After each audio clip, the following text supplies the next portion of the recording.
foi nos anos 50. De 48 foi fundado o Clube de Cinema. Ficou 2 anos parado por falta de alugar. Não tinha condições de alugar filmes.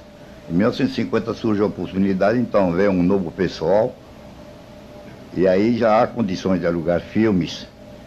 E surge a possibilidade de trazer filmes que geralmente o exibidor não costumava exibir aqui.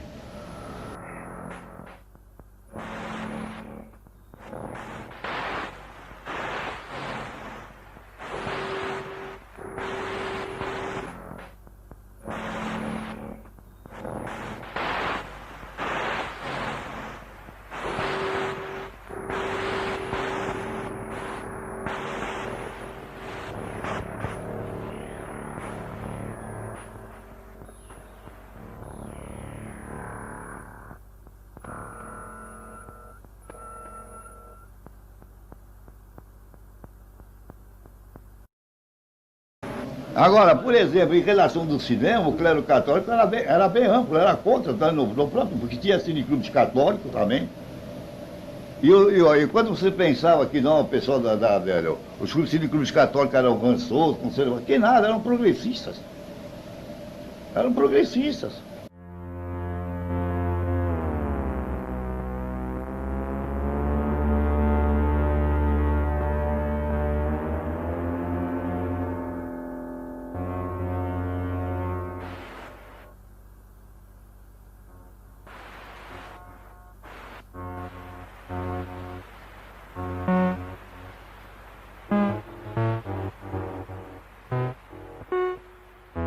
Fui assistente do Rubens Eloy Filho, do crítico de cinema, já publicava uns textos meus de cinema em alguns sites. Nunca parei de escrever sobre cinema. E aí, depois de alguns anos, eu percebi que estava me afastando muito do que eu queria fazer e tal, né? Aí voltei para Santos, continuei colaborando com alguns veículos de São Paulo. E aí, desde então, aí já vão alguns anos me dedicando mais à cultura, né? Eu praticamente não tinha contato nenhum em Santos, assim, né? Então, uma forma que eu encontrei, um caminho que foi para empreender foi passar a produzir, realizar eventos culturais que tivessem a ver com jornalismo. Então eu comecei a fazer vários encontros, debates. Dos debates resultou num site que é o Culturalmente Santista, que é focado em registrar cultura aqui da região, e aí virou o evento, que hoje faz parte do calendário oficial de Santos, né, que visa debater e refletir a cultura produzida na Baixada Santista e ao mesmo tempo apresentar alguns novos conteúdos, apresentações novas, projetos novos de pessoas que também estão empreendendo nessa área. Bater papo sobre cinema, falar sobre esse universo dos festivais, das mostras, é muito importante, principalmente dentro de um evento que abrange quase todas as áreas, se não todas as áreas da cultura que é produzida na cidade de Santos. Esse evento do Culturalmente Santista é muito importante porque ele mostra que o quadrinho também faz parte da cultura. E aí a gente pode revelar várias facetas das histórias em quadrinhos, como aproveitar as histórias em quadrinhos não só em sala de aula, mas como produção em relação a coisas que são feitas na cidade, a características da cidade, as pessoas da cidade. Em 2014 a gente fez o Nerd Cine, né? Não é uma convenção de quadrinho, é um festival de cinema. Com foco em filmes de super-herói, game, anime, ficção científica, terror.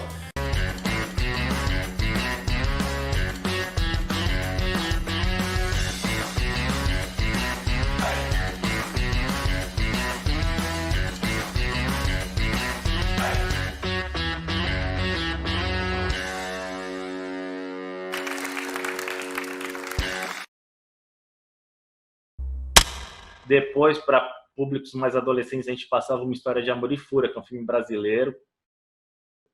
Então, a gente conseguiu encontrar um caminho, desenvolver na prática uma filmografia, né, uma curadoria que conseguia captar a atenção e gerar um interesse para discussão após os filmes. E nesse projeto, todas as sessões tinham um debate depois da exibição.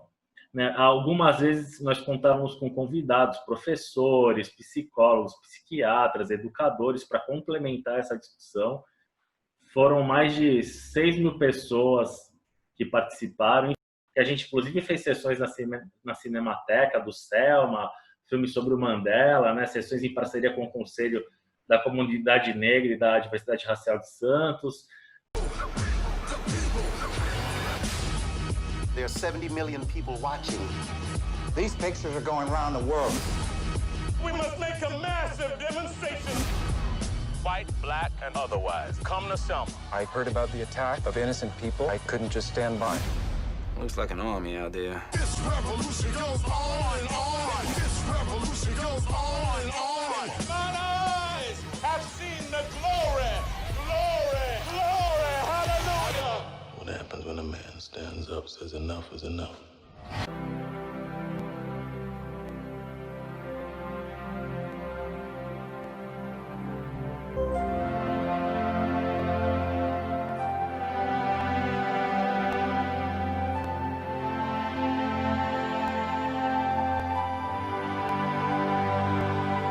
E outro projeto do cineclubismo também que eu me orgulho bastante foi o ciclo A Saúde Mental no Cinema, que eu fiz em parceria com o PAI, Polo de Atenção Intensiva em Saúde Mental da Baixada Santista, e com a Associação Projeto Tantan. Foram 3 ou 4 edições, sempre eram 3 sessões semanais, nas quais a gente exibia filmes como Bicho de Sete Cabeças, Estamira, Uma Mente Brilhante, filmes que abordavam a saúde mental de diferentes formas, fossem dependentes químicos, pessoas com toque, com transtorno bipolar, Downs, filmes brasileiros, estrangeiros, nem sempre os mais clichês também. A gente buscava alguns filmes que não eram dos mais conhecidos e que lotavam sessões com 70, 80 pessoas, que eram seguidas de debates com psiquiatras, psicólogos, arte-educadores. Eu fazia mediação e que também foram sessões bem emocionantes, transformadoras. E teve um outro projeto ainda que eu fiz, que já era um cineclube diferente, que foi o Cine Zen Clube. A gente não exibia o filme inteiro, a gente convidava pessoas, profissionais de áreas diferentes da região de Santos, que eram pessoas de destaque em suas áreas, então um médico, um produtor cultural, um professor, um artista plástico, e essas pessoas comentavam, cena a cena praticamente, filmes que marcaram a vida delas. Então a pessoa era fã do Hair, o Hair marcou essa pessoa na adolescência, a gente exibia numa cafeteria, que era o Al Café, a gente ia exibindo parte a parte, a pessoa narrando as cenas que ela mais lembrava, e aí a gente meio que fazendo uma análise do filme, decupando o filme ali, também as sessões lotaram. A própria virada cinematográfica na Cinemateca, que a gente exibe 3 filmes a partir da meia-noite, sessões do MIS.